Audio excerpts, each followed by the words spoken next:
ஆன்மீக பரிவர்த்தனை சேனல் நண்பர் அனைவருக்கும் வணக்கம். நம்ம இன்னைக்கு பார்க்க போற பதிவு 63 நாயன்மார்ல நமது தமிழர்களின் குலதெய்வமான பசுக்களுக்கு சேவை செய்து நாயனார் பதவியை அடைந்தவர்களை பத்தி பார்க்க போறோம். திருமூல நாயனார் பற்றி தான் பார்க்க போறோம். சோழ நாட்டில் சாத்தனூர்ல இடையர் மரபில் 3000 ஆண்டுகள் இவர் வாழ்ந்தார். ஆண்டிற்கு ஒரு பாடல் அப்படிங்கிற கணக்குல 3000 பாடல்கள் பாடியிருக்கிறார். திருமந்திரம் என்னும் ஒரு பாடல் தொகுப்பு 10ஆம் திருமுறையில் உள்ளது. அதாவது இவர் என்னன்னாக்கா அந்த இதுல தன்னை பற்றி இவர் என்ன சொல்லியிருக்காருன்னா, என்னை நன்றாக இறைவன் படைத்தான், தன்னை நன்றாக தமிழ் செய்யுமாறு அப்படின்னு சொல்லிட்டு சொல்றாரு. ஏன்னா இவர் திருமந்திரத்துல அவ்வளவு அழகா சொல்லியிருக்காரு. மேலும் ஒன்றே குலம் ஒருவனே தேவன் அப்படிங்கிற ஒரு இது இவருடைய அந்த திருமூலத்தில் தான் வந்தது.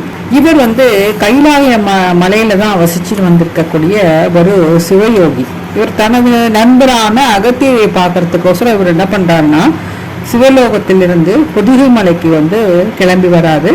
அப்படி அவர் வர்றப்போ நந்தி கிட்ட அருள் பெற்று வராரு. அவர் வந்த வழித்தடங்கள் எப்படின்னாக்கா, திரு கேதாரம், பசுபதி நாதம், நேபாளம், காசி, திருக்காளஹஸ்தி, காஞ்சி முதலிய தலங்களிலெல்லாம் அப்படியே இறைவனை தரிசனம் செஞ்சுட்டு காஞ்சி கிட்ட வந்தப்போ காஞ்சியில இருக்கக்கூடிய சிவயோகிகளோட அவளோடெல்லாம் உரையாடி பின்னாடி தில்லையில் அப்படி தரிசனம் செய்து அப்புறம் அப்படி காவேரி கடையை கடந்து திருவாடுதுறை அப்படிங்கிற இடத்திற்கு சேர்றாரு. இவர் திருவாடுதுறையில இறைவனை வழிபட்ட பிறகு அங்க ஒரு மாடுகள் எல்லாம் ஒன்று கூடி கண்ணீர் வளர்த்து கொண்டிருப்பதை பாக்குறாரு.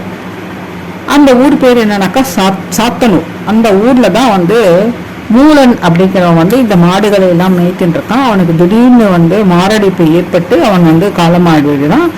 அந்த தன்னுடைய உரிமையாளன் காலமானதை பார்த்து தாங்க முடியாமல் அந்த பசு கூட்டங்கள் எல்லாம் சேர்ந்து அழுதுண்டு அவனை சுத்தி நிக்கிறது.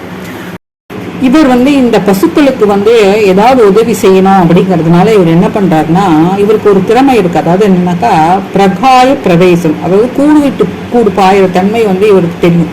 அதனால இவர் என்ன பண்றாருன்னா, இவரோட உடம்பை விட்டு இந்த மூலன் உடம்புக்குள்ள போயிடுறாரு.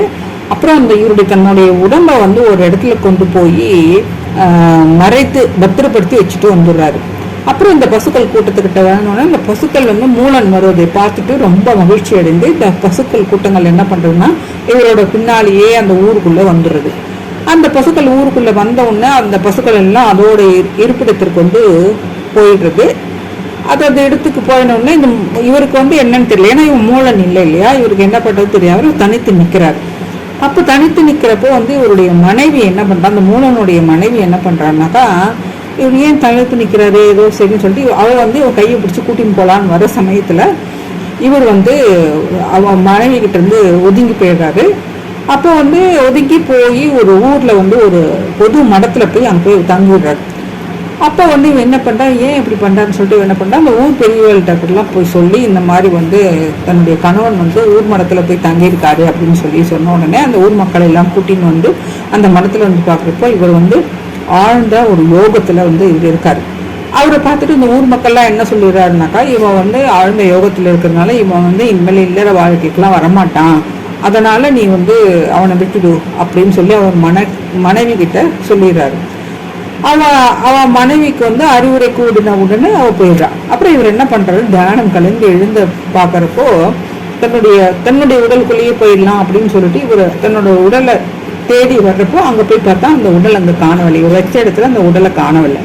அது இது அப்புறம் நினைச்சுக்கிறாரு. ஸோ இறைவனுடைய திருவுள்ளம் நம்ம இந்த மூலன் உடலை தான் இருக்கணுங்கிறது போல இருக்கு அப்படின்னு முடிவு செய்துட்டு திருவாடுதுறைக்கு வந்துட்டு இறைவனை வணங்கி மேற்கு புறமாக உள்ள அரச மரத்தின கீழே போய் உட்காந்து திரும்பி சிவயோக தவத்துக்கு போயிடுறாரு. அந்த மாதிரி சிவயோக தவத்தில் இருக்கிறப்பதான் அவரு ஆண்டுக்கு ஒரு பாடல்களாக பாடி 3000 பாடல்கள் பாடுறாரு.